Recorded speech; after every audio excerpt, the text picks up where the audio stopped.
Pertanyaan-pertanyaan tersebut tidak jarang kita dapatkan dari para orang tua. Terlambat bicara atau speech delay pada anak memang dapat menimbulkan kecemasan pada orang tua. Pada video ini, kita akan lebih mengenal mengenai keterlambatan bicara pada anak, sehingga bunda dan ayah di rumah bisa lebih waspada terhadap speech delay pada buah hatinya. Keterlambatan bicara dan bahasa dialami oleh 5-8% anak usia prasekolah. Namun, terkadang anak dengan gangguan bicara dan bahasa terlambat mendapat perhatian karena orang tua berpikir, tidak apa-apa, nanti juga bisa bicara. Atau, dia hanya terlambat mulai saja, nanti dia pasti akan mengejar. Semakin dini kita mendeteksi kelainan atau gangguan perkembangan, maka akan semakin besar kemungkinan perbaikannya, karena stimulasi dan intervensi dapat segera dilakukan pada anak. Lalu, apa sajakah tanda bahaya gangguan bicara dan bahasa pada anak berdasarkan usianya? Usia 6 bulan, waspada bila tidak menoleh jika dipanggil namanya dari belakang, ataupun tidak ada babbling atau mengoceh. Usia 12 bulan, waspada bila tidak dapat menunjuk dengan jari ataupun ekspresi wajah kurang. Usia 18 bulan, waspada bila tidak ada kata-kata yang memiliki arti. Usia 2 tahun, waspada bila tidak dapat merangkai kalimat yang terdiri dari 2 kata yang dapat dimengerti.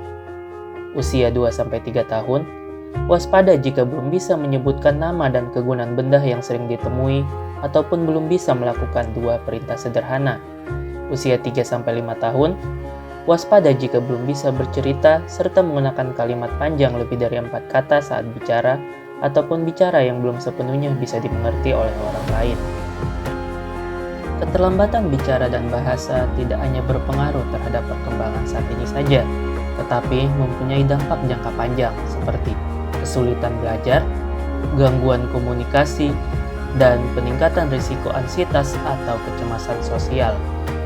Keterlambatan bicara dapat disebabkan oleh gangguan pendengaran, gangguan pada otak, misalnya retardasi mental, gangguan bahasa spesifik reseptif dan atau ekspresif, autisme, gangguan pada organ mulut yang menyebabkan anak sulit melafalkan kata-kata, gangguan perilaku, kurang stimulasi, masalah psikososial, maupun penyebab lainnya. Untuk menegakkan diagnosis penyebab keterlambatan bicara, perlu pemeriksaan yang teliti oleh dokter, yang terkadang membutuhkan pendekatan multidisiplin oleh dokter anak, dokter THT, psikolog, atau psikiater anak. Tata laksana keterlambatan bicara bergantung pada penyebabnya, dan juga melibatkan kerjasama antara dokter anak, dokter spesialis lain yang terkait, terapis bicara, dan tentunya orang tua. Orang tua dan lingkungan terdekat memegang peranan penting dalam perkembangan bicara dan bahasa seorang anak. Lalu, apa yang dapat dilakukan oleh orang tua untuk mengoptimalkan perkembangan bicara dan bahasa pada anak? Rajin berbicara dan berkomunikasi dengan anak yang dapat dimulai sejak bayi. Menanggapi perkataan anak. Mengajukan pertanyaan kepada anak dan memintanya untuk memilih. Membacakan cerita adalah cara yang baik untuk meningkatkan kosakata anak. Hindari penggunaan gadget dan televisi pada anak di bawah usia 2 tahun.